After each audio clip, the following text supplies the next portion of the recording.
பிரியமானவர்களே, ஆண்டவராக இயேசு கிறிஸ்துவின் நாமத்தினாலே உங்கள் அனைவருக்கும் என்னுடைய வாழ்த்துக்களை தெரிவித்துக் கொள்கின்றேன். நீண்ட நாட்களுக்கு பிறகு மீண்டுமாக நாம் தியானித்துக் கொண்டிருக்கின்ற பிலிப்பு நிருபத்திலிருந்து நாம் செய்திகளை தொடர்ச்சியாக கேட்கலாம். கடந்த வருடத்திலும் கூட பிலிப்பியர் 1ஆம் அதிகாரம் முழுவதுமாக முடிக்க தேவனாகிய கர்த்தர் கிருபை செய்தார். அந்த வருடத்திலே நாம் தொடர்ந்து பிலிப்பியர் 2ஆம் அதிகாரத்திலிருந்து தேவனுடைய வார்த்தைகளை கேட்க இருக்கின்றோம். வாசிக்கலாம். பிலிப்பியர் 2ஆம் அதிகாரம் 1லிருந்து 4 உள்ள வசனங்கள்.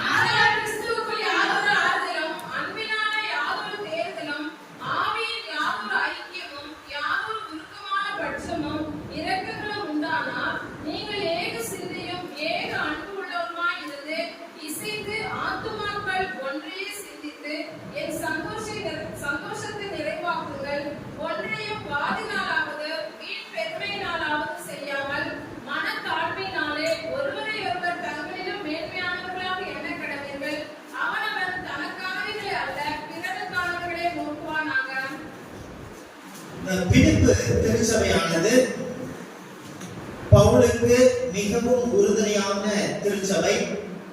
பவுல் அதிகமாக நேசிக்கின்ற திருச்சபை. இந்த திருச்சபை மக்களும் பவுலை அதிகமாக நேசித்தார்கள். பவுலினுடைய 2வது ஊழிய பிரயாணத்திலே இந்த திருச்சபையானது ஆரம்பிக்கப்பட்டது. அந்த நாள் முதல் கொண்டு இந்த நாள் வரைக்கும் ஏறக்குறைய 10 வருடங்களாக இந்த பிலிப்பு திருச்சபையானது பவுலோடு ஒருமித்து உபத்திரவத்திலும் உபதேசத்திலும் கொடுக்கல் வாங்கல் காரியத்திலும் ஒன்றாக இருந்தார்கள். எனவேதான் பவுல் இந்த திருச்சபையை நினைக்கும் பொழுதெல்லாம் என் தேவனாகிய கர்த்தரை ஸ்தோத்தரிக்கின்றேன். அந்த அளவுக்கு மிகவும் சந்தோஷமான ஒரு செய்திகளை இந்த திருச்சபையிலிருந்து கேட்டாலும் சில இந்த திருச்சபைக்கு வெளியரங்கமான சில பிரச்சனைகளும் வந்தது. அது மாத்திரமல்ல, திருச்சபையிலும் சில பிரச்சனைகள் காணப்பட்டது. எனவேதான் பவுல் இந்த 2வது அதிகாரத்திலே எழுதும் பொழுது திருச்சபை மக்கள், தேவனுடைய சரீரமாய் இருக்கின்ற மக்கள் எப்படிப்பட்டவர்களாய் இருக்க வேண்டும் திருச்சபையில், இந்த ஐக்கியத்தையும் இந்த ஒரே ஆவியிலே ஒரே சிந்தையிலே ஏக மனதாய் இசைந்திருப்பதற்காக அவர் யாரை உதாரணமாக எடுத்து காட்டுகின்றார் என்பதை 5லிருந்து நாம் வாசிக்கும் பொழுது கிறிஸ்துவை எடுத்துக்காட்டாக அவர் சொல்லுகின்றார். எனவே இந்த திருச்சபை ஆரம்ப நாட்கள் முதல் 1ஆம் அதிகாரம் 3வது வசனத்துல சுவிசேஷம் உங்களுக்கு அறிவிக்கப்பட்ட நாள் முதல் இதுவரைக்கும் அதற்கு நீங்கள் உடன்பட்டிருக்கின்றீர்கள். நல்ல சந்தோஷமான ஒரு விஷயம். சுவிசேஷத்தின் அடிப்படையிலும் உபதேசத்தின் அடிப்படையிலும் என்னோடு ஒருமித்திருக்கின்றீர்கள், அதனால் நான் சந்தோஷப்படுகின்றேன் சொல்றார். ஆனாலும் அவர் என்ன சொல்றாரு, இன்னும் நீங்க விசுவாசத்துல பலப்படணும், இன்னும் நீங்க கற்றுக்கொள்ள வேண்டிய விஷயங்கள் அதிகமா இருக்கின்றது. அதனாலதான் அவர் சொல்லும் பொழுது 1ஆம் அதிகாரம் 26வது வசனத்துல உங்கள் விசுவாசத்தின் வர்த்தனைக்காகவும் சந்தோஷத்திற்காகவும் நான் பிழைத்து உங்கள் அனைவரோடு கூட இருப்பேன் என்று அறிந்திருக்கின்றேன். இப்பொழுது ரோமாபுரி சிறைச்சாலையிலே இருந்து இந்த நிருபத்தை எழுதும் பொழுது ராயனுடைய கையிலிருந்து நான் விடுதலையாகி வந்தேன் என்று சொன்னால் உங்கள் விசுவாசம் பலப்படுவதற்காக. அப்படி 24வது வசனத்துல அப்படி இருந்தும் நான் சரீரத்தில் தரித்திருப்பது உங்களுக்கு அதிக அவசியம். அப்ப நீங்க எல்லா காரியத்திலும் என்னோடு ஒருமித்து இருந்தாலும் இன்னும் நீங்க பலப்பட வேண்டும், இன்னும் விசுவாசத்துல உறுதியாக இருக்க வேண்டும். ஏன் என்று சொன்னால் வருகின்ற காரியங்கள், வருகின்ற திருச்சபைக்கு வெளியே இருந்து வருகின்ற போராட்டத்திலே நீங்கள் ஒரே மனதாய் ஒரே சிந்தையாய் இருக்கும் பொழுது அதிலே நீங்கள் ஜெயம் பெற முடியும் என்பதற்காக அவர் இந்த 3வது வசனத்துல 3ஆம் அதிகாரம் 2வது வசனத்துல நாய்களுக்கு எச்சரிக்கையாயிருங்கள், பொல்லாத வேலையாட்களுக்கு எச்சரிக்கையாயிருங்கள், சுண்ணத்துக்காரருக்கு எச்சரிக்கையாயிருங்கள். இவங்க எல்லாம் சபையில உங்களை குழப்புவார்கள், உபதேசத்திலிருந்து விலகுவார்கள், மோசேயின் முறைமையை புகுத்துவார்கள், வெளியரங்கமான விருத்த சேதனத்தை கொண்டு வருவார்கள். எனவே இவர்களுக்கு நீங்கள் எச்சரிக்கையாக இருக்க வேண்டும் என்று சொன்னால், நான் சரீரத்தில் தரித்திருப்பது கொஞ்சம் அவசியமாக இருக்கின்றது. உங்கள் விசுவாசம் வர்த்தனைப்படுவதற்கு, நீங்கள் இன்னும் வளருவதற்கு அவசியமாக இருக்கின்றது. இதனை நிலைத்திருக்க வேண்டும் என்று சொன்னால் உங்களுக்குள்ளே ஒருமைப்பாடும் ஒற்றுமையும் அவசியமாக இருக்கின்றது என்பதை பவுல் சொல்லுகின்றதை பார்க்கின்றோம். இப்ப திருச்சபைக்கு வெளியே காணப்படுகின்ற பிரச்சனை காட்டிலும் திருச்சபைக்கு உள்ளேயும் பிரச்சனைகள் காணப்பட்டது. அதை தான் பவுல் சொல்லும் பொழுது 4ஆம் அதிகாரத்துல, பிலிப்பியர் 4ஆம் அதிகாரம் 2வது வசனத்துல, அங்க சபையில ஏற்படுகின்ற பிரச்சனையை எப்பாப்ராதித்தின் மூலமாக ரோமாபுரியிலே அவர் கேள்விப்பட்டு அவர் பெயரை சொல்லி உங்களுக்குள்ளே ஒற்றுமை வேண்டும் என்பதை பவுல் இங்கே சொல்லுகின்றார். வாசிக்கலாம்.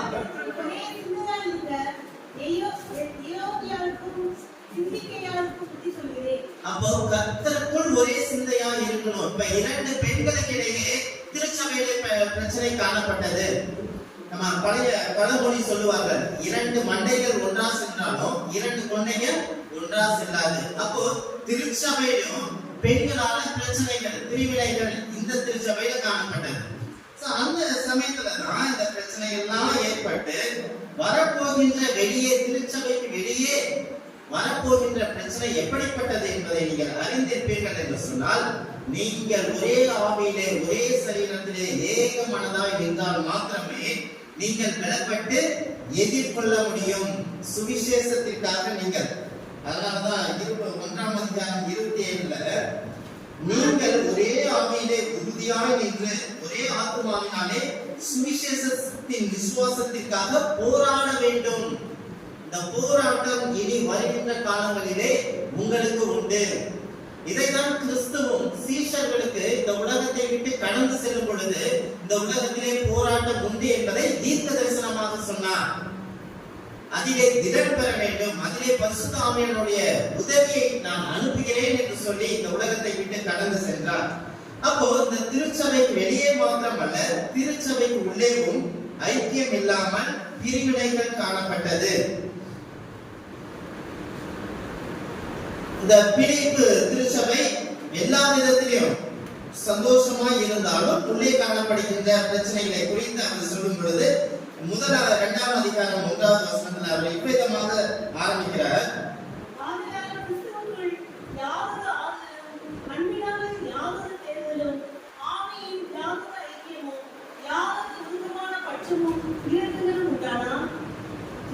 நீங்கள் ஏக சிந்தையும் ஏக அன்புள்ளவர்களுமாய் இருந்து இசைந்த ஆத்துமாக்களால் ஒன்றையே சிந்தித்து என் சந்தோஷத்தை நிறைவாக்குங்கள். பவுலுடைய சந்தோஷம் எப்படிப்பட்ட சந்தோஷமா இருக்கிறது? நீங்கள் அனைவரும் கிறிஸ்துவுக்குள் ஒன்றாய் ஒரே சரீரமாய் இருப்பதுதான் பவுலுடைய சந்தோஷமாய் இருந்தது. பவுலுடைய சந்தோஷம் எவ்வளவு துன்பங்களையும் கஷ்டங்களையும் இப்பொழுது ரோமாபுரி சிறைச்சாலையை அனுபவித்து அவருடைய பிரச்சனைகளை குறித்து அவர் சொல்லாமல், என்னுடைய சந்தோஷம் எதுவாய் இருக்கின்றது என்று சொன்னால், இங்கே இருந்து விடுதலை ஆவது கிடையாது, அல்லது என்னுடைய நீதியை நான் பெற்றுக்கொண்டு திரும்புவது கிடையாது, நீங்கள் ஒற்றுமையாய் இருப்பது என்னுடைய சந்தோஷத்தை நீங்கள் நிறைவாக்குங்கள். இன்னைக்கு ஒருவேளை நாம் அப்படிப்பட்ட ஒரு சூழ்நிலையில போதகர்கள் இருப்போம் என்று சொன்னால், அந்த சூழ்நிலையை மையமாக வைத்து மக்களிடையே என்னுடைய சூழ்நிலைகளை சொல்லி அதனால என்ன பண்ண பரிதாபத்தை சம்பாதித்து நான் ஒரு கம்ஃபர்டபிள் பொசிஷனுக்கு போயிருக்கலாம். ஆனா பவுல் அவருடைய கஷ்டமானதை சொல்லாமல் இங்கே காணப்படுகின்ற அந்த பிரிவினை தான் அவருக்கு கஷ்டமாய் தோன்றுகின்றது. அதனால்தான் என்னுடைய சந்தோஷத்தை நீங்கள் இசைந்த ஆத்துமாக்களாய் ஒன்றையே சிந்தித்து என்னுடைய சந்தோஷத்தை நிறைவாக்குங்கள். இது எந்த விதமான சந்தோஷம்? கிறிஸ்துவுக்குள்ளான சந்தோஷம். அதனாலதான் நான் வந்து உங்களை கண்டாலும் வராமல் இருந்தாலும், இன்னொரு வசனத்துல சொல்லும்போது அவங்க என்ன சொல்றாங்கன்னா, உங்கள் விசுவாசத்தின் மர்த்தனைக்காகவும் சந்தோஷத்துக்காகவும் நான் பிழைத்து அவரோடு கூட இருப்பேன் என்று. அதாவது உங்களுக்கும் எனக்கும் இருக்கின்ற இந்த உறவு சரீர பிரகாரமா வெளியரங்கமான ஒரு உறவு கிடையாது. இது ஒரு உள்ளான ஒரு உறவு. 25ல மறுபடியும் உங்களிடத்தில் வருகிறதுனால் என்னை குறித்து உங்களுடைய மகிழ்ச்சி கிறிஸ்துவுக்குள் உண்டான ஒரு மகிழ்ச்சியா இருக்கணும். வெளியரங்கமான மகிழ்ச்சி அல்ல, நாம் இசைந்திருப்பது கிறிஸ்துவுக்குள் உண்டான ஒரு மகிழ்ச்சியா இருக்க வேண்டும். அப்போ இந்த காலை வேளையிலே நம்முடைய தலைப்பு, இந்த செய்தியின் தலைப்பு என்னவென்று சொன்னால் சந்தோஷம் நிறைந்த வாழ்வு, joy filled life. அதாவது ஒரு சந்தோஷம் நிறைந்த வாழ்வு எங்கே கிடைக்கும் என்று சொன்னால் கிறிஸ்துவுக்குள்ளாக கிடைக்கும் என்பதை பவுல் சொல்லுகின்றதை பார்க்கின்றோம். அநேக வருடங்களுக்கு முன்பதாக இந்த உலகத்துல ஒரு கணக்கு எடுத்தாங்க, ஒரு ஆராய்ச்சி செய்தார்கள். யார் சந்தோஷம் நிறைந்த ஒரு மனிதன், who is the happiest person in the world, உலகத்திலே மிகவும் ரொம்ப சந்தோஷமா இருக்கிற மனுஷன் யார் என்பதை குறித்து பல ஆராய்ச்சிகளை பல நாடுகள் சேர்ந்து ஒரு கூட்டத்திலே முடிவு எடுத்தார்கள். சிலர் சொன்னாங்க, தன்னுடைய எல்லா தேவைகளையும் பூர்த்தி செய்வதற்கு உண்டான தேவைகள் பணங்கள் இருக்கும் பொழுது அவன் சந்தோஷமா இருக்கின்றான். நல்ல மனைவி அமைந்திருந்தால் அவன் சந்தோஷமா இருக்கிறான். ஒவ்வொன்று சொல்லும் பொழுது கடைசி அந்த மாநாட்டின் முடிவுல என்ன முடிவு எடுத்தார்கள் என்று சொன்னால், யார் எல்லாரோடையும் சரியான உறவு வைத்திருக்கின்றார்களோ அவர்கள் சந்தோஷமா இருக்கின்றார்கள். the happiest person in the world வந்து எல்லாரோடையும் ஒரு நல்ல ரிலேஷன்ஷிப்பை மெயின்டைன் பண்றவனுக்கு எந்த விதமான கஷ்டமோ குற்ற உணர்வோ பொறாமையோ வேதனையோ எதுவும் இருக்காது. அதைதான் 1 கொரிந்தியர் 13வது அதிகாரத்துல பார்க்கும்போது பவுல் சொல்லும் பொழுது என்ன சொல்றாரு, நீங்கள் தீர்க்க தரிசன வரத்தை உடையவனாய் இருந்தாலும் சரி, சகல ரகசியங்களையும் அறிந்திருந்தாலும் சரி, நீ அப்படிப்பட்ட போற்றப்படத்தக்க ரூபத்தில் இருந்தாலும் உனக்குள் அன்பு இராவிட்டால் நீ ஒன்றும் இல்லை. அல்லது உன்னுடைய சரீரத்தை சுட்டெரிக்க கொடுத்தாலும், அன்னதானத்தை பண்ணாலும், எதை பண்ணாலும், சரீர பிரகாரமா வர்த்திக்கப்பட்டு கஷ்டப்பட்டு உழைச்சாலும் நீ அன்பு இல்லாமல் செய்யும் போது அங்க ஒன்றுமே இல்லை. நீ அந்நிய பாஷை ஆனாலும் ஓய்ந்து போகும், தீர்க்க தரிசனம் ஆனாலும் ஓய்ந்து போகும். நீ மலைகளை பெயர்க்கத்தக்கதான விசுவாசம் கடுகளவு உன்கிட்ட இருந்து நீ செஞ்சு அப்படியேப்பட்ட விசுவாசமா இருந்தவனா இருந்தாலும் அன்பு இல்லைன்னா ஒன்றுமே இல்லைன்னு சொல்றாரு. அதுதான் கிறிஸ்துவ திருச்சபையிலும் கிறிஸ்துவுக்குள்ளாக ஒரு அடிப்படையான தகுதி. அதை கிறிஸ்துவனிடத்துல இருந்து அவர் எக்ஸாம்பிளாக அவர் சொல்றாரு. அவர் எப்படி இருக்காரு, 5ஆம் வசனத்துல இருந்து உங்களிடம்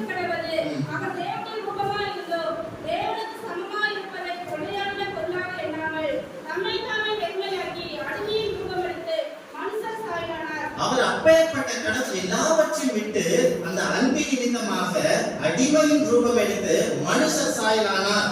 இது இயேசு கிறிஸ்துவே அப்படிப்பட்ட ஒரு அன்பை உங்களிடத்திலே காண்பிக்கும் பொழுது நீங்களும் ஒருவருக்கொருவர் உங்களுடைய அன்பை, நீங்கள் கிறிஸ்துவின் அன்பை வெளிப்படுத்த வேண்டும். அப்போ முதல்ல சொல்றாரு, ஆதலால் கிறிஸ்துவுக்குள் யாதொரு ஆறுதலும் அன்பினாலே யாதொரு தேர்தலும். கிறிஸ்துவுக்குள் யாதொரு ஆறுதலும்.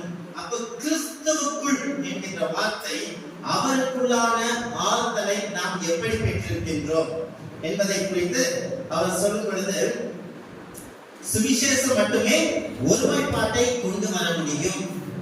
அப்போ கிறிஸ்துவுக்குள்ளான ஒரே உபதேசத்திலே ஒரே சத்தியத்திலே இருக்கும் பொழுது நீங்கள் ஆறுதல் அடைய முடியும். என்ன சத்தியம் அது வாசிக்கலாம். யோவான் 3:36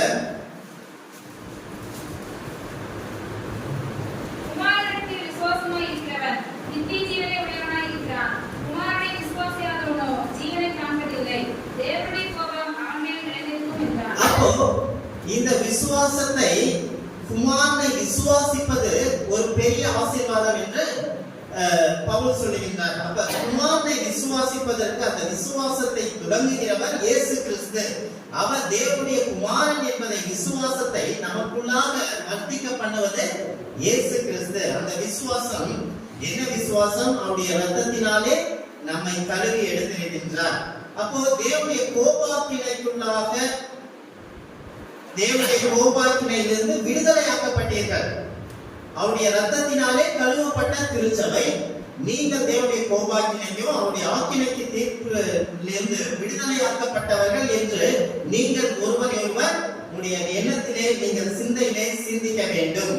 குமார விசுவாசியாதவன் மேல் தேவனுடைய கோபாக்கினை வரும். அப்போ நீங்க இப்ப நியாயப்பிரமாணத்தை நீங்க விசுவாசிக்கல, இப்ப குமாரனாகிய இயேசு கிறிஸ்துவை நீங்கள் விசுவாசிக்கிறீர்கள்.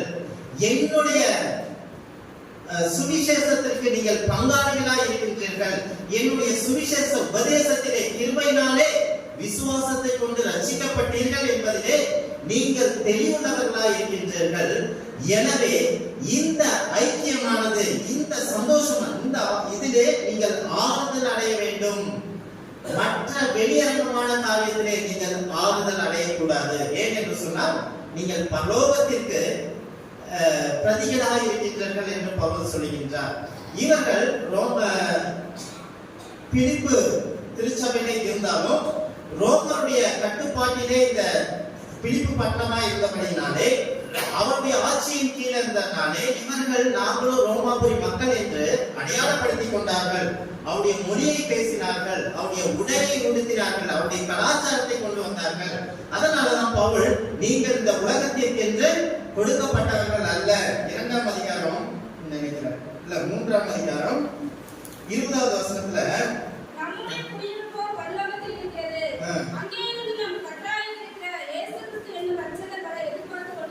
நம்முடைய குடியிருப்பு அங்க இருக்கு. நம்ம ஆக்கினைக்குள்ளாக தீர்க்கப்படாதபடிக்கு பரலோகத்தில் நித்திய ஜீவனை அடைய போகின்றோம் என்ற விசுவாசத்தை கிறிஸ்து உங்களுக்கு கொடுத்திருக்கின்றார். என்னுடைய சுவிசேஷத்திலே நீங்கள் உடன்பட்டிருக்கின்றீர்கள். அதனால இதனை நீங்க ஒரே ஆவியிலே ஒரே சிந்தையிலே இருக்கும் பொழுது உங்களுக்குள்ளாக பிரிவினை இருக்காது. இதுதான் கிறிஸ்துவுக்குள்ளான ஆறுதல். என்ன ஆறுதல்? ஆக்கினை தீர்ப்பிலிருந்து நாம் மீட்கப்பட்டோம் என்கின்ற ஆறுதல் நமக்கு கிறிஸ்து கொடுத்திருக்கின்றார். அதே போல ரோமர் 5ஆம் அதிகாரம் 9வது வசனத்துல, இப்படி நாம் அவருடைய இரத்தத்தினாலே நீதிமான்களாக்கப்பட்டிருக்க கோபாக்கினைக்கு நீங்களாக அவராலே நாம் ரட்சிக்கப்படுவது அதிக நிச்சயமாமே. பாத்தீங்களா? அவருடைய கோபாக்கினைக்கு நீங்களாக, தேவனுடைய கோபாக்கினைக்கு கிறிஸ்துவினாலே நாம் நீக்கப்பட்டிருக்கின்றோம். அதனால நமக்குள்ளாக சந்தோஷம் நிறைந்திருக்க வேண்டும். 1 தெசலோனிக்கர் 5:9 தேவன் நம்மை கோபாக்கினை நின்று அதற்காக நியமிக்காமல் கிறிஸ்துவின் மூலமாய் ரட்சிப்படைவதற்காக நம்மை நியமித்திருக்கின்றார். வாசிக்கலாம். தேவன் நம்மை கோபாக்கினைக்கு நியமிக்காமல் நம்முடைய கர்த்தராகிய இயேசு கிறிஸ்து மூலமாய் ரட்சிப்படைவதற்காக நியமித்தார். நாம் விழித்திருப்பவர்களானாலும் நித்திரை அடைந்தவர்களானாலும் நம்முடனே கூட நாம் ஏகமாய் பிழைத்திருக்கும்படி அவர் நமக்காக மரித்தாரே. ஆகையால் நீங்கள் செய்து வருகிறபடியே ஒருவரை ஒருவர் தேற்றி ஒருவருக்கொருவர் பக்தி விருத்தி உண்டாகும்படி ஒருவரை ஒருவர் தேற்ற வேண்டும், ஒருவரை ஒருவர் பக்தி விருத்தி உண்டாக வேண்டும். ஏன் என்று சொன்னால் தேவன் நம்மை கோபாக்கினை நின்று நம்மை விலக்கி வைத்தார். இந்த சத்தியத்திற்கு உடன்பட்டவர்கள் நீங்கள், இந்த விசுவாசத்திற்கு உடன்பட்டவர்கள் நீங்கள், இந்த உபதேசத்திலே நிலைத்திருக்கின்ற நீங்கள் கிறிஸ்துவுக்குள்ளான யாதொரு ஆறுதலையும் நீங்கள் பெற்றிருக்கின்றீர்கள். நித்திய ஜீவனுக்கு நியமிக்கப்பட்டவர்கள் என்ற ஆறுதலை நீங்கள் பெற்றிருக்கின்றீர்கள். நீங்கள் ரோமாபுரிக்கு நியமிக்கப்படவில்லை, அல்லது பிலிப்பு பட்டணத்திலே பிரதிநிதிகளாக நியமிக்கப்படவில்லை. இது உங்களை அங்கீகாரப்படுத்தாது. நீங்கள் கிறிஸ்துவின் பிரதிநிதிகள். அதனாலதான் நீங்கள் ஒரே ஆவியிலே, ஒரு அமெரிக்க தேசத்தினுடைய ராணுவத்தை அடையாளப்படுத்த வேண்டும் என்று சொன்னால் அவர்களுக்கு ஒரே விதமான யூனிஃபார்ம் கொடுக்கப்பட்டது. இதுதான் அவருடைய அடையாளம். அதே போல உங்களுக்கு கிறிஸ்துவுக்குள்ளான ஆறுதல் உங்கள் அனைவருக்கும் கொடுக்கப்பட்டிருக்கின்றது என்பதை பவுல் சொல்லுகின்றார். இதுதான் சந்தோஷத்தில் நிறைந்த ஒரு வாழ்க்கையாய் இருக்கின்றது. இரண்டாவது அவர் சொல்லும் பொழுது, அன்பினாலே யாதொரு தேறுதலும், அன்பினாலே யாதொரு தேறுதலும், கிறிஸ்துவின் அன்பினாலே தேறுதல் தேவன் நமக்கு, கிறிஸ்து நமக்கு கொடுத்திருக்கின்றார். நித்திய ஜீவனை அடைவோம் என்கின்ற நம்பிக்கையை கிறிஸ்து நமக்கு கொடுத்திருக்கின்றார். எனவே நாம் தேடுகின்றவர்களாய், தேற்றப்படுகின்றவர்களாய், உபத்திரவத்தின் மத்தியிலே தேற்றப்படுகின்றவர்களாய், ஒரு பிரிவினையின் மத்தியிலே தேற்றப்படுகின்றவர்களாய் நாம் காணப்பட வேண்டும். அதனால்தான் வாசிக்கலாம் பிலிப்பியர் 3:9. நான் கிறிஸ்துவை ஆதாயப்படுத்திக் கொள்ளும்படிக்கும் நியாயப்பிரமாணத்தினால் வருகிற சுயநீதியை உடையவனாய் இராமல் கிறிஸ்துவை பற்றி விசுவாசத்தினால் வருகிறதும் விசுவாசம் மூலமாய் தேவனால் உண்டாயிருக்கிறதுமான நீதியை உடையவனாய் இருந்து கிறிஸ்து இயேசுவுக்குள் இருக்கிறவர் என்று காணப்படும்படிக்கு. 10வது வசனம். இப்படி நான் அவரையும் அவருடைய உயிர்த்தெழுதலின் வல்லமையும் அவருடைய பாடுகளின் ஐக்கியத்தையும் அறிகிறதற்கும். அவருடைய உயிர்த்தெழுதலின் வல்லமை நமக்கு எதை கொண்டு வந்தது என்று சொன்னால் நம்பிக்கையை கொண்டு வந்தது. அவருடைய உயிர்த்தெழுதலின் வல்லமை சீஷர்களுக்கு நம்பிக்கையை கொண்டு வந்தது. அவருடைய உயிர்த்தெழுதலின் வல்லமை மரியாளுக்கும் ஸ்திரீகளுக்கும் நம்பிக்கையை கொண்டு வந்தது. அவருடைய உயிர்த்தெழுத வல்லமை அவரை பின்பற்றுகிறவர்களுக்கு நம்பிக்கையை கொண்டு வந்தது. ஏன் என்று சொன்னால் நமக்காக ஒரு இடத்தை அவர் ஆயத்தம் பண்ணுகின்றார். இப்பொழுது அந்த கடந்த வாரத்துல கடந்த செய்தியில தியானித்தோம்.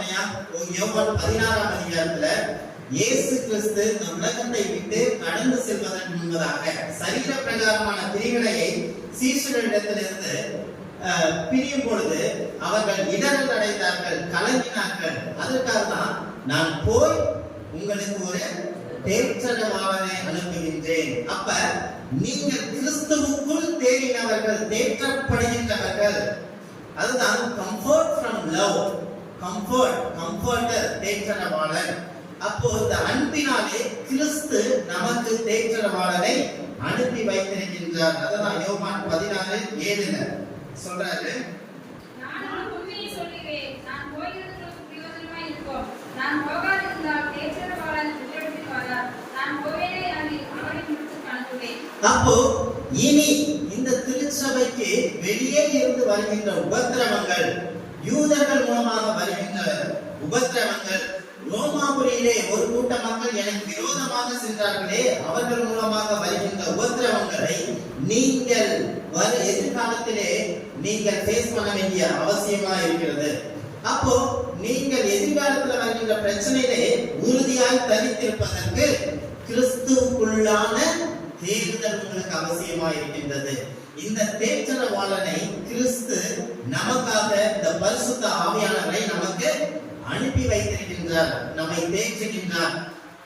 ஸ்தேவானுடைய வாழ்க்கையில எப்படி அவர் தேற்றப்பட்டார், எப்படி பரலோகத்தினுடைய ரகசியத்தை அவருக்கு வெளிப்படுத்தின உடனே கல்லெறிந்து கொள்ளும் பொழுதும் தைரியமாக பரிசுத்த ஆவியினால நிரப்பப்பட்டவராய் அந்த இடத்துல துணிகரமாக பேச முடிந்தது. அந்த தைரியத்தையும் அந்த தேற்றரவாளனாகிய பரிசுத்த ஆவியை கிறிஸ்துவின் அன்பினாலே நாம் பெற்றிருக்கின்றோம்.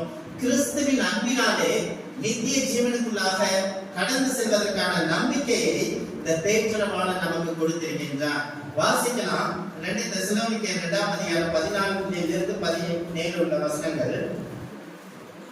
நீங்கள் நம்முடைய கர்த்தராகிய இயேசு கிறிஸ்துவின் மகிமையை அடையும் பொருட்டாக எங்கள் சுவிசேஷத்தினாலே அந்த ரட்சிப்புக்கு அவர் உங்களை அழைத்தார். ஆகையால் சகோதரரே, நீங்கள் நிலைகொண்டு வார்த்தையினாலாவது நிருபத்தினாலாவது நாங்கள் உங்களுக்கு உபதேசித்த முறைமைகளை கைக்கொள்ளுங்கள். 2 தெசலோனிக்கேயர் 2ஆம் அதிகாரம் 16-17.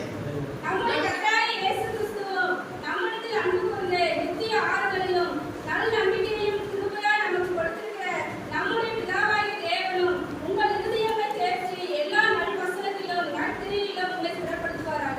பவுல் தெசலோனிக்கேயருக்கு எழுதும் பொழுது இந்த 2வது நிருபத்திலே இயேசு கிறிஸ்துவினுடைய 2ஆம் வருகையை குறித்தும் கடைசி நாட்களில் சம்பவிக்கக்கூடிய காரியங்களை குறித்து அவர் எழுதுகின்றார். அப்போ இந்த 2ஆம் வருகை இப்ப நாம் அந்த இடைப்பட்ட காலத்திலே பார்த்து கொண்டிருக்கின்றோம். இயேசு கிறிஸ்து பரமேறி சென்றதற்கு பிறகு அவருடைய வருகைக்கு இடையிலே நாம் பார்த்து கொண்டிருக்கின்ற நமக்கு தேடுதல், தேற்றரவாளனாக பரிசுத்த ஆவி நமக்கு கொடுக்கப்பட்டிருக்கின்றது. அந்த பரிசுத்த ஆவி யார் மூலமாக? நம்முடைய கர்த்தராகிய இயேசு கிறிஸ்துவும் நம்மிடத்தில் அன்பு கூர்ந்து நித்திய ஆறுதலையும் நல் நம்பிக்கையையும் கிருபையாய் நமக்கு கொடுத்திருக்கின்ற நம்முடைய பிதாவாகிய தேவன். அப்ப பாத்தீங்களா, நம்முடைய ரட்சிப்பில பிதாவாகிய தேவனும் குமாரனாகிய கிறிஸ்துவும் பரிசுத்த ஆவியும் இணைந்து எவ்வளமாக நமக்கு பாதுகாத்து நம்பிக்கையையும் ஆறுதலையும் தேர்தலையும் படுத்துகின்றார்கள் என்பதை குறித்து வாசிக்கும் பொழுது நிச்சயமாக இதுதான் கிறிஸ்துவுக்குள் உண்டான சந்தோஷம் நிறைந்த வாழ்க்கை என்று நாம் அறிந்து கொள்ள முடிகின்றது. அவர் முடிக்கும் போது உங்கள் இருதயங்களை தேற்றி எல்லா நல் வசனத்திலும் நற்கிரியைகளிலும் உங்களை ஸ்திரப்படுத்துவார். நாம் சரியாய் நடப்பதற்கும் நாம் சரியாய் நிலைத்திருப்பதற்கு நற்கிரியிலே அவர் நமக்கு ஸ்திரப்படுத்துவதற்காக பரிசுத்த ஆவியானவர் தேற்றன வாழ்வை கொடுப்பார். ஸ்தேவான் ஒருவேளை அவனுடைய முயற்சினாலே விட்டிருப்பான் என்று சொன்னால் கல்லெறியும் போது என்ன செஞ்சிருப்பான்? நிச்சயமாக ஓடி போய் மறைந்து ஒளிஞ்சிருப்பான். ஒருவேளை பவுல் சீலாவையும் சிறைச்சாலையில போடும்போது அவங்க என்ன சொல்லியிருக்கலாம்?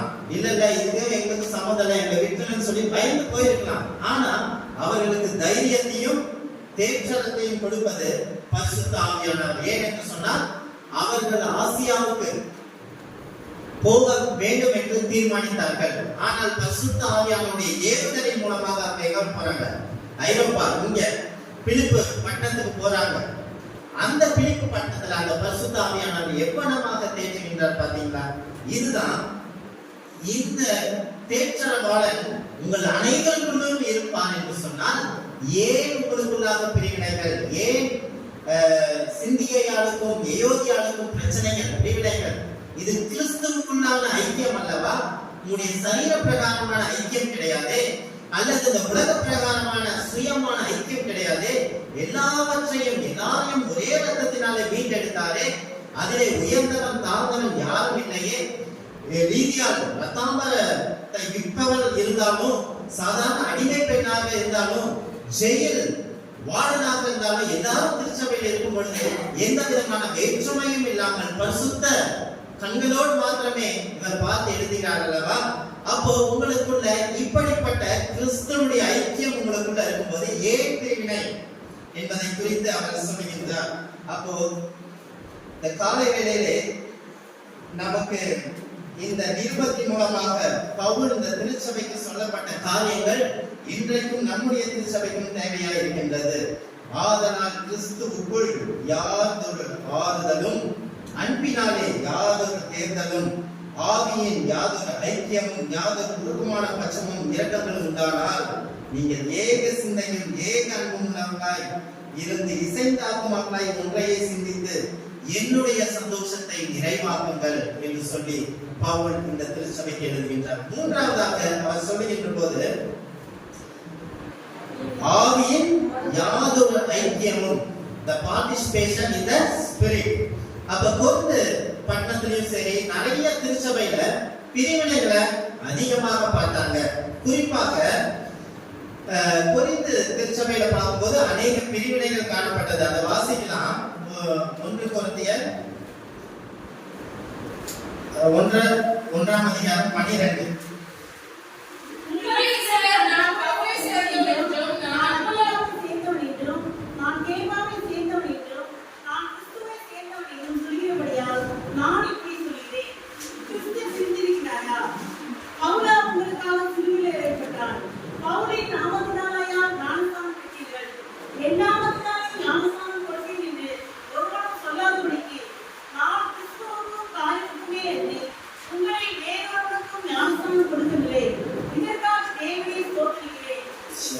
இப்போ பவுல் சொல்ற ஒரு கொரிந்து திருச்சபையில என்ன நடக்குதுன்னா, சிலர் பவுலை பின்பற்றுறாங்க, சிலர் கேபாவை பின்பற்றுறாங்க, சிலர் அப்பல்லோவை, இப்படி மனிதர்களை பார்த்து பிரிவினைகள் திருச்சபையிலே காணப்படுகின்றது. வெளியரங்கமான காரியங்களை பார்த்து பிரிவினைகள் காணப்படுகின்றதை பார்க்கணும். அதனாலதான் பவுல் சொல்றாரு, கிறிஸ்து பிரிந்திருக்கிறாரா? பவுல் உங்களுக்காக சிலுவையில் அறையப்பட்டாரா? உங்களுடைய ஆத்துமா, அதாவது உங்களுடைய நித்திய ஜீவனுக்குள்ளான நம்பிக்கையை பவுல் கொடுத்தாரா? அல்லது உங்களுடைய பாவத்திலிருந்து விடுதலையாக்குவதற்காக பர்னபா கொடுத்தாரா? இல்ல நீங்க உங்களுடைய விசுவாசத்துல வர்த்திக்க பண்ணும்படியான கிருபைய கேபா கொடுத்தாரா? இல்லையே, எல்லாமே கிறிஸ்து இயேசுவின் மூலமாக தானே உங்களுக்கு கொடுக்கப்பட்டிருக்கின்றது. அதை வாசிக்கலாம். நீங்கள் எப்படிப்பட்டவர்கள்? 1 கொரிந்தியர் 6:19-20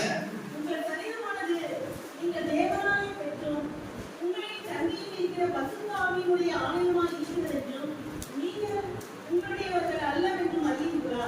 நீங்கள் பரிசுத்த ஆவியானுடைய ஆலயமாய் இருக்கின்றீர்கள், நீங்கள் உங்களுடையவர்கள் அல்ல என்பதை நீங்கள் அறிந்திருக்க வேண்டும் என்று சொல்லி பவுல் அங்கே சொல்லுகின்றார் கொரிந்து திருச்சபைக்கு. அப்போ திருச்சபையில பலவிதமான பிரிவினைகள் காணப்படுது. இந்த திருச்சபையானது ஒரே ஆவியில இருக்காங்க, ஒரே உபதேசத்தில் இருக்காங்க, என்னை கிறிஸ்துவை பின்பற்றாங்க. ஆனாலும் உங்களுக்குள்ள ஒரே ஆவி இருக்க வேண்டும். அப்ப எந்த ஆவி? பரிசுத்த ஆவியானுடைய ஆவி உங்களுக்குள்ளாக இருக்கும் பொழுதுதான் நீங்கள் பலப்பட முடியும். எருசலேம், யூதேயா, சமாரியாவில இம்மட்டுமாக அந்த சுவிசேஷத்தை அறிவித்து எல்லா உபத்திரவத்தின் மத்தியிலும் போராட்டத்தின் மத்தியிலும் தொடர்ந்து முன்னேறி செல்கின்றது என்று சொன்னால் அந்த ஒரே ஆவியிலே நீங்கள் நிலைத்திருக்க வேண்டும். அப்போ அந்த ஆவியினை தேற்றுகின்றது, அந்த பரிசுத்த ஆவியினை பலப்படுத்துகின்றது. அந்த ஆவியை மற்ற திருச்சபையில் உள்ள அனைவரும் பெற்றிருக்கின்றார்கள். அப்போ நீங்க ஏன் உங்களுக்குள்ள தங்களிலும் ஒருவரையொருவர் நீங்கள் மேன்மையாக எண்ணுங்கள். ஏன் என்று சொன்னால் அவனை காட்டிலும் நான் உயர்ந்தவன் அல்ல. அவனுக்கு கொடுத்த கிருபை எனக்கும் தேவன் கொடுத்திருக்கின்றார். அவருக்கு கொடுத்த பாவ மன்னிப்பு எனக்கும் தேவன் கொடுத்திருக்கின்றார். அவருக்கு கொடுத்திருக்கின்ற நித்திய ஜீவனை எனக்கும் கொடுக்க போகின்றார். அவருக்கு கொடுத்திருக்கின்ற பரிசுத்த ஆவியானவர் எனக்குள்ளும் வாசமாய் இருக்கின்றார். ஏன் எங்களுக்குள்ளே பிரிவினைகள்? கிறிஸ்துவுக்குள்ளாக எப்படி பிரிவினைகள்? அதனாலதான் ஒன்றையும் வாதினாலாவது வீண் பெருமையினாலாவது செய்யாமல் மனத்தாழ்மையினாலே ஒருவரை ஒருவர் தங்களிலும் மேன்மையாக எண்ணுங்கள். அப்ப இந்த விதமான மேன்மையான எண்ணங்களும் எப்பொழுது வரும் என்று சொன்னால் கிறிஸ்துவுக்குள் நான் அந்த ஆசீர்வாதத்தை நாம் அறிந்திருக்கும் போது, அவர் நமக்காக கொடுக்கின்ற அந்த ஆறுதலை பெற்றிருக்கும் பொழுது, பரிசுத்த ஆவியினுடைய உதவியோடு இந்த தேற்றல வாழ்வை நாம் பெற்றிருக்கும் பொழுது, அந்த பரிசுத்த ஆவியை எல்லாருக்குள்ளும் ஒன்றாக இணைந்திருக்கும் பொழுது உள்ளுக்குள்ளேயும் பிரச்சனை அல்ல, வெளியே வருகின்ற பிரச்சனையையும் எளிதாக மேற்கொள்ள முடியும் என்பதை பவுல் சொல்லுகின்றார். அதனாலதான் நீங்கள் ஒரே ஆவியிலே உறுதியாக நின்று ஒரே ஆத்மாவிலே சுவிசேஷத்தின் விசுவாசத்திற்காக போராட வேண்டும். இது சாதாரண விஷயம் இல்ல. இது அவருடைய வருகை பரியந்தம் நாம் போராடி எதிர்க்கிறவர்களாய் ஒன்றிலும் வல்லாதிருக்கிறீர்கள் என்று உங்களை குறித்து நான் கேள்விப்படும்படி எவ்விதத்திலும் நீங்கள் கிறிஸ்துவின் சுவிசேஷத்துக்கு மாத்திரம் பாத்திரராய் நடந்து கொள்ளுங்கள். உங்களுடைய சுயத்திற்கு பாத்திரராய் நடந்து கொள்ளாதீர்கள். ஒருவரை ஒருவர் தங்களிலும் மேன்மையாக எண்ணுங்கள். கிறிஸ்துவில் இருந்த சிந்தை, அவர் தேவனுடைய குமாரனாய் இருந்தும் அடிமையின் ரூபம் எடுத்து தன்னைத்தானே வெறுமையாக்கி மனுஷ சாயலானாலே ஏன் உங்களுக்குள்ளாக வீணான பெருமைகள், ஏன் உங்களுக்குள்ளான வீணான மன மேட்டுமைகள், இதெல்லாத்தையும் நீங்க கலைந்து எல்லாரும் ஒரே ரத்தத்தினாலே மீட்கப்பட்டீர்கள். உயர்ந்தவன் அல்ல, தாழ்ந்தவன் அல்ல, ஜாதி வித்தியாசம் அல்ல, அல்லது நிறம் வித்தியாசம் அல்ல, எல்லாரும் ஒரே ரத்தத்தினாலே கழுவப்பட்ட பிள்ளைகளாக நீங்கள் இருக்கும் பொழுது உங்களுக்குள்ளாக என்ன பிரச்சனைகள் காணப்பட்டாலும் இந்த மனரமயமாக ஒருவருக்கு ஒருவர் ஒரே சிந்தையாக இருக்க வேண்டும் என்று சொல்லி பவுல் சொல்கின்றார். அப்போ உங்கள் சரீரத்தினாலும் ஆவியினாலும் தேவனை நீங்கள் மகிமைப்படுத்துங்கள். இப்போ இந்த விதமான ஆவி, பரிசுத்த ஆவியை பெற்றிருப்பீர்கள் என்று சொன்னால் இந்த பரிசுத்த ஆவி யாரை மேன்மைப்படுத்தினது? பரிசுத்த ஆவி, அதை நம்ம யோவான் 16ஆம் அதிகாரத்தில் வாசித்தோம் இல்லையா? பரிசுத்த ஆவி யாரை குறித்து சாட்சி சொன்னது? யோவான் 16ஆம் அதிகாரம்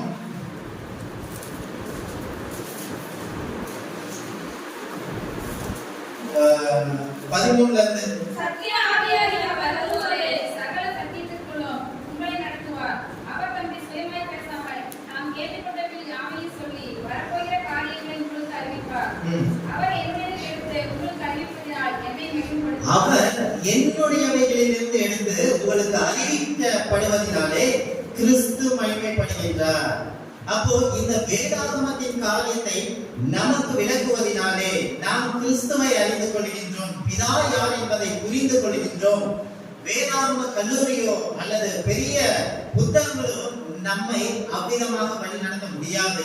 அப்போ பரிசுத்த ஆவியானுடைய உதவிதான் கிறிஸ்து யார் என்பதை அறிந்து கொள்ள முடியும், பிதா யார் என்பதை அறிந்து கொள்ள முடியும்.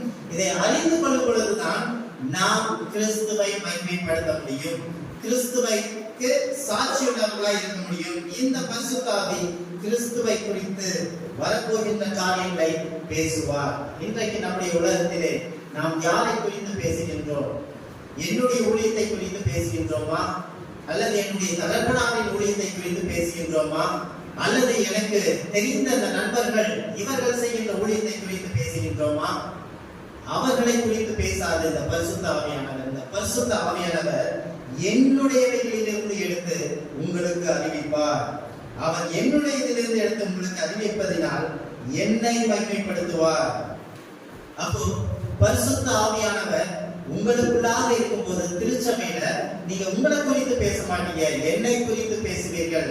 உங்களுக்குள்ளாக என்னை மேன்மைப்படுத்துவீர்கள், கிறிஸ்துவை குறித்து பேசுவீர்கள். அநேக சமயத்துல அப்பா சொன்ன வார்த்தை, அமெரிக்கா தேசத்துல பிரிமிட்டிவ் பேப்டிஸ்ட் திருச்சபையில் உள்ள மக்கள் எங்க செய்தி முடிஞ்ச உடனே அவங்களுடைய பேச்சு என்னவா இருக்கும்னா, மற்ற காரியங்களை இன்னைக்கு கொடுக்கப்பட்ட செய்திகள் அதை குறித்து தான் பேசுவாங்க.